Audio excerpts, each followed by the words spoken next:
Gogol বিস্ময়ে দেখল মা পাখিটির ঠোঁটে একটি ছোট্ট সোনালি রিং। রিংয়ের মাঝখানে ছিল নীল রঙের এক অদ্ভুত পাথর, যা সূর্যের আলোয় ঝিকিমিকি করছিল। মা পাখিটি রিংটি গোগলের হাতের তালুতে রেখে দিল। এটা সাধারণ রিং নয়। তুমি যখনই কোনো ভালো কাজ করবে এটি আলো জ্বলবে।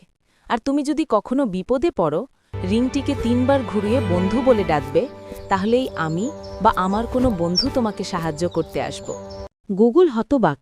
সে বোঝে না কেন পাখিটি তাকে এত মূল্যবান কিছু দিচ্ছে। তার কুকুরটিও খুশি হয়ে লেজ নাড়তে লাগল।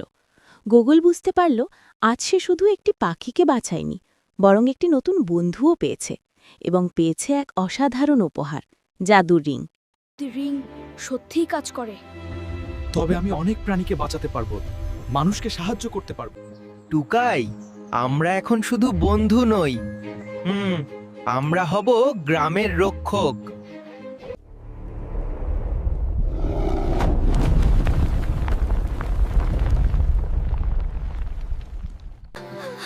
চলো, তোমার সাহায্য এরপর কি দরকার। হলো জানতে হলে চ্যানেলটিকে সাবস্ক্রাইব করতে ও লাইক করতে হবে।